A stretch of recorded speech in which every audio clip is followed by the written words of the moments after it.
Sandy Mackey. She is Ask the Pool Girl. And this is Ask the Pool Guy, Al Curtis. There we go. Neat way of introducing us. So I've been, over the last several days, you know, our lives are crazy fun. There's always so much going on. And I've been reflecting a lot about how business has changed. And how our business in particular has changed. And how few pool companies have really changed.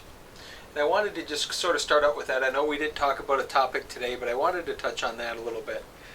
Because it came up in conversation this week, how so many people in our industry sort of get trapped in the thing that they do. It's like they learn it enough to know it, and then that's all they ever have to do if they just keep doing that. And I wanted to get your take on that, if you see that trend as well. I mean, I know we talk in the same spheres, but do you notice that in people, and if so, why? Why do you think that people get trapped into that comfort level thing?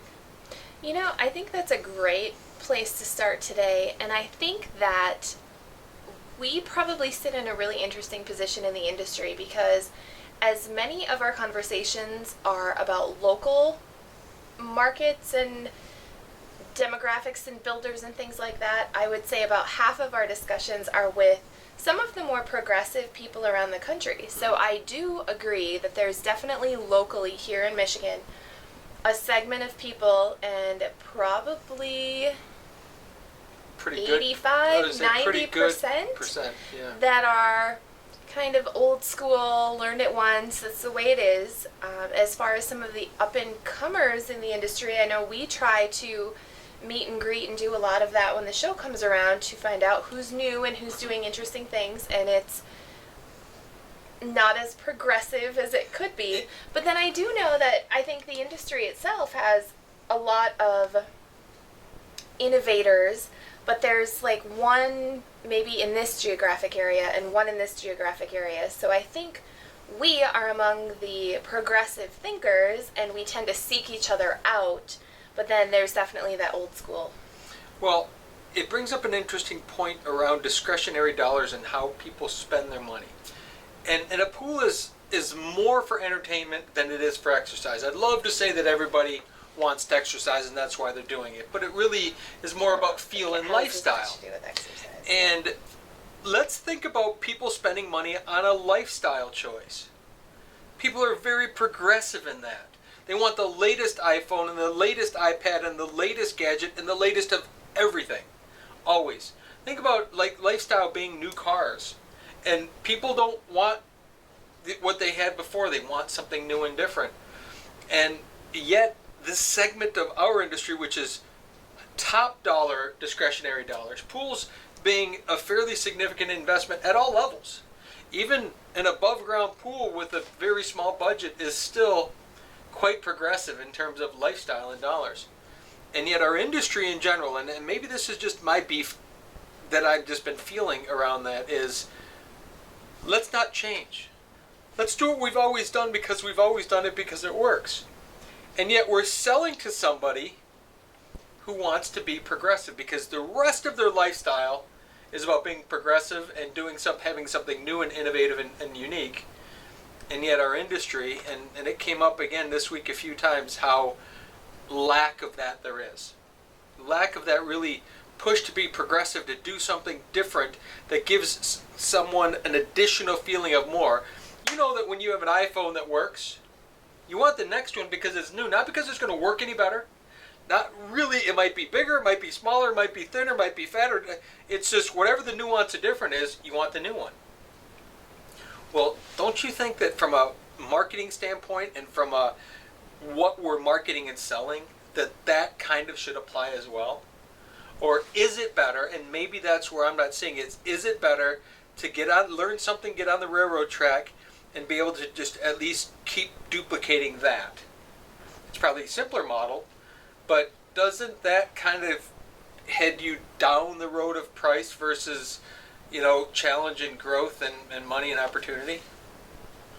Well, I think... Or is that just me because of... I think there's a segment of the population, just in general, who get very comfortable and very complacent with where they are and what they're doing. And if people treat building pools like a job, which I know that there's pool builders who own a company, and I see their mentality is treating it as a job. There could be some of that, and I think a lot of what we see in Michigan, it's a lot of people who treat it like a job. We're doing the same thing that we've always done because it's worked for us in the past, and all I need to do is make enough money that I can live through the winter and I can make it until next summer, and that's the extent of their hopes and dreams, I think, for life, and then put enough together either so they can retire or have a company that they can sell. And I think that because you and I surround ourselves with progressive thinkers, and we surround ourselves with the two of us who are also progressive thinkers, I don't think that we ever stop when we get to the comfortable. I think there's people who look in life to be comfortable, and I don't think that there's anything wrong with that, but that is not what forwards an industry. Well, and it's not serving the demand of the consumer. See, the consumer, obviously, I can't imagine that in all areas of their lives, they want everything up and coming, new, technical, fun, creative, and different. And then at a pool they go, well, I just want to do what would have been done in the 1970s or 1980s. Yeah. It just seems to me that that's the demographic that we're selling to at all levels, not just what we're selling, but really all levels of pools is more progressive than the general population that doesn't even have a pool. Well, then let me ask you this question. How many pool builders do you know that run out and get the next latest and greatest gadget? Or do you know some pool builders or service guys who still pull open their flip phone to look up a phone number when you ask them for a number? That's saying all of it right there. But the disconnect is, it's not about the builder, it's about the consumer.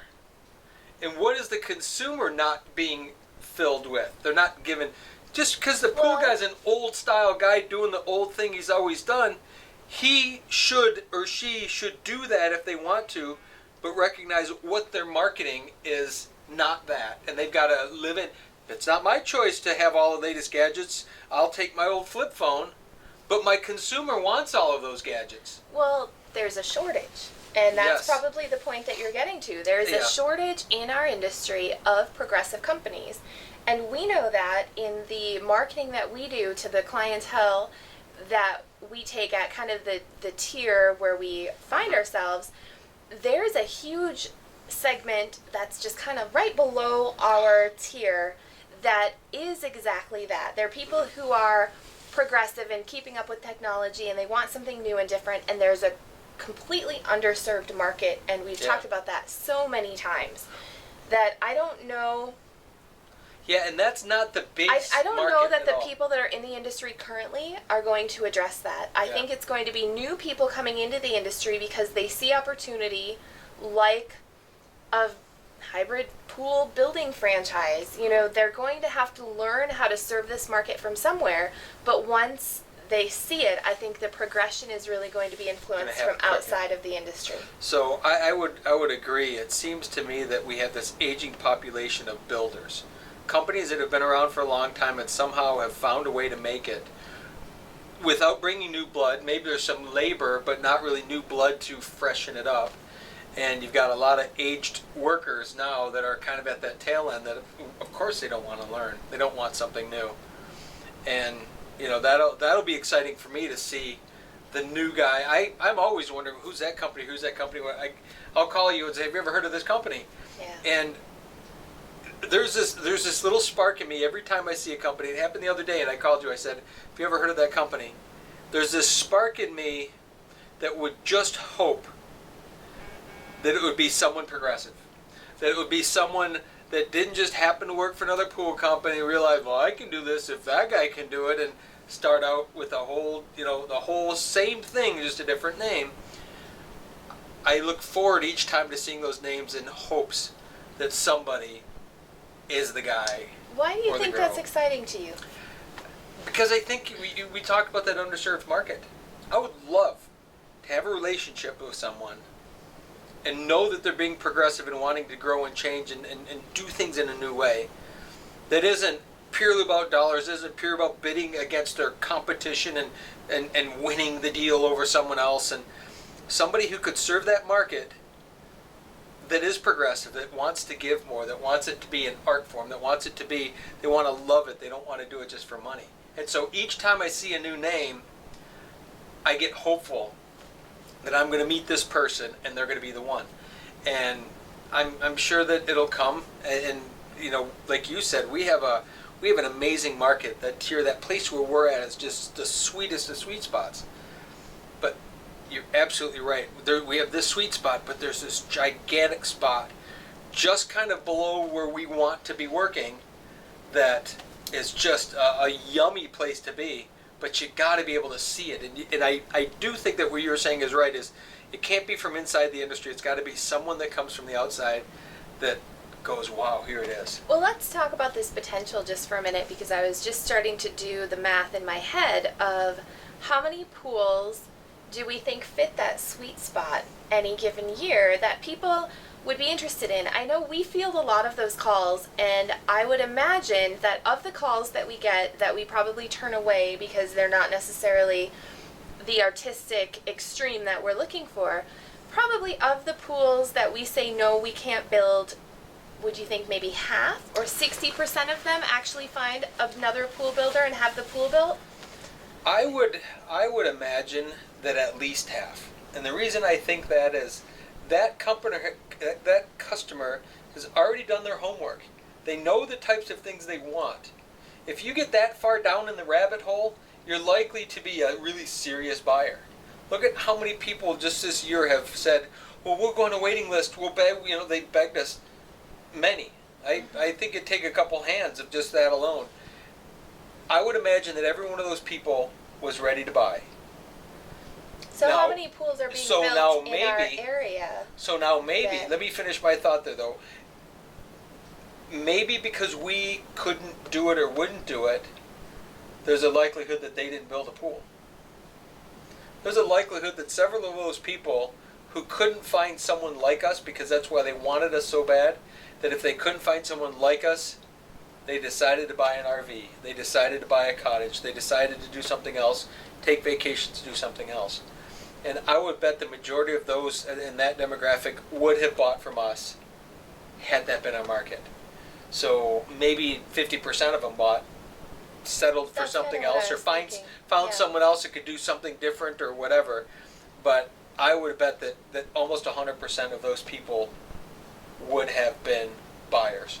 So I know that in Michigan we're in the eighth largest state market in the country is in what the I've been country. told. So if we have this segment that's underserved, I know that the 7 markets in front of us have to have the same demographic, and then the 7 markets, you know, Below. kind of below would also have that market. And I don't know the current numbers of the number of pools going in kind of the Metro Detroit area in Michigan, but we do know a lot of the builders, and we know that some of the larger builders, I think, probably top out at 50 to 60, 40 to 50. 40 to 50 gunite pools, or 40 to 50 vinyl liner pools.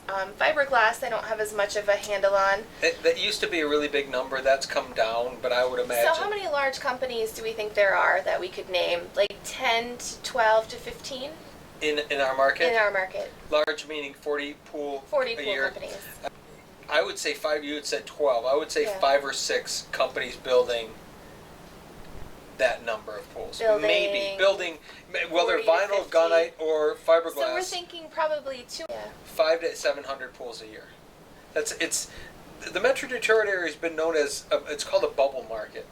That it's always been a stagnant number. Now that wasn't my number. That was from someone that had been in the industry that had the demographic stuff. He had owned a supply house that was bought out by one of the larger ones. He went to work for them. He'd done all the internet work and helped build that internet presence. And he was the one that explained our market as a bubble. That there's just so many projects that are going to be built. And that 5 to 600 number is what historically had been done for a long time. Now, maybe he was skewed, maybe not, but it's not 1,000.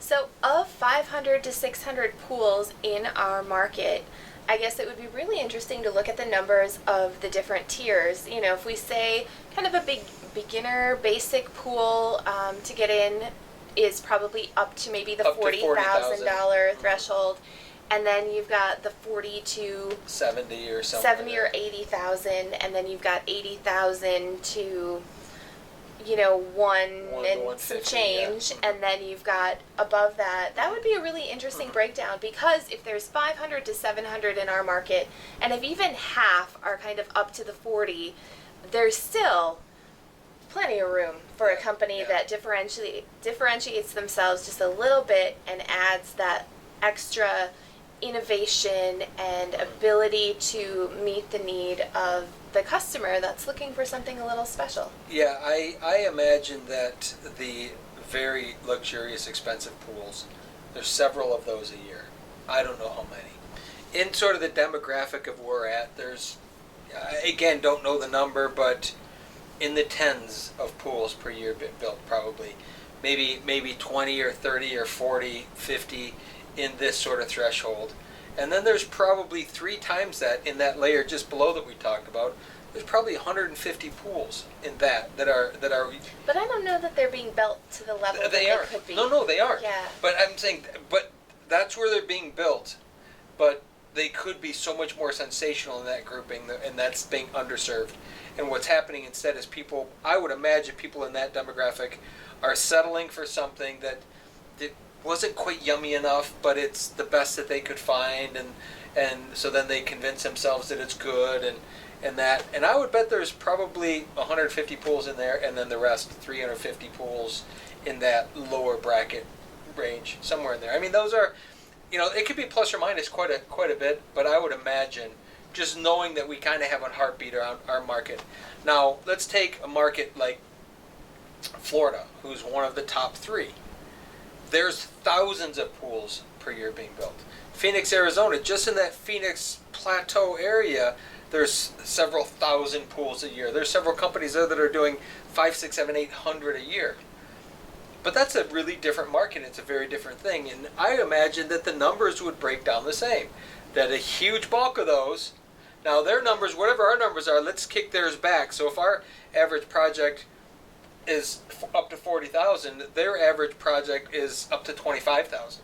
So if there's 3,000 pools being built, chances are 2,000 to 2,500 of them are going to be in that very low threshold, and then you're going to slowly creep up, and at some point there's going to be that uber ultra expensive pool that there's going to be a pretty small number, but it's probably equal to the percentage of numbers that we would use here. And so I imagine it's just that the numbers would be skewed. What we're selling at 150,000 or 200,000 would be comparable, but I don't want to use the word comparable because of what we do. But if in that market, that $150,000 pool here is probably the $80,000 pool there. So how do you, there's a whole lot of things that go into that. It's the economics of it, but there's a whole lot more. Building practices are different. The ability for subcontract work is different. There's a lot of different ways that things get sliced up. But then there's probably just a handful at that upper threshold in every market. So I'm going to throw this back at you. Why did you bring up this topic, and what are you going to do about it? Knowing this situation exists, where did you think we should go with this in the discussion? Well, I think that's in knowing that we have the perfect product to fill that segment. The hybrid pool it fits all of the needs of all of the criteria. That sweet spot is perfect for that. And why I've been thinking so much about it is because we've been talking about franchising and talking about being able to demo pools and things to be able to show people how to do it, and having watched some of the videos put out this week with just all the pictures and video of how it goes together, and I realized it's a proprietary thing that's not really ours. I don't want to own it. I would love for it to be shared with everybody. However, I also think there's an opportunity that we could take that and do something with it to make the industry better. I do think that if we could standardize business practices on a high level where we could teach people to really think their way through and feel their way through versus crunch numbers their way through, which most companies are purely about numbers. But if we could set the standard higher and start building a network of people around that are connected to our brand, I think that's sensational. And that's what I'm just struggling with wrapping my head around, is how to make sure that we keep that consistency and creativity. I don't think we want them to do exactly what we do, but I think we want them to think the way we think. Yeah. And that's how we influence and change the industry from the greatest impact standpoint, because I think that we have a really good staff of people led by you with how we can influence people's lives. And I think that part, I can teach the how-tos and the mechanics and the how to get creative and how to do line drawing and how to think your way and feel your way through, but that doesn't do anything until someone drives those customers, and that's you. But I think because we have those two pieces, that we could have significant impact on the industry, pulling all of that under the umbrella of hybrid pools. Now, we could instead go out and train one person at a time, which means we would have to get better at our marketing to go get clients to go and train people, and that's not what we want to do. That's not what I want to do. We've been trainers before. We've traveled all over speaking and teaching, and there's nothing wrong with that. I'm okay with that in the right setting, but that's not what I want to do for a living. And I think that I would love instead to get that call, what's the next step? What do I need to do? And I could help someone through that next step. And equally, you would get the call saying, well, okay, I think I figured out the exact market that I want, now how do I talk to them? And you could help them figure that out. I think that's what fires both of us up.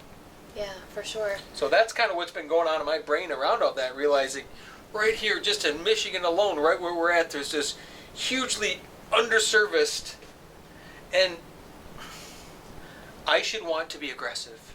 And let's start another crew, and let's do it, and from a business standpoint, that's probably a really smart business idea, but it makes me yucky inside.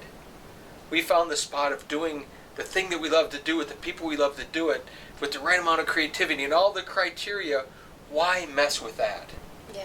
As much as there's that underserved market that I would love to take care of, why mess with that when we have something so good, at least for our construction crew? Now, if we could help other people into it, yes. Mm-hmm.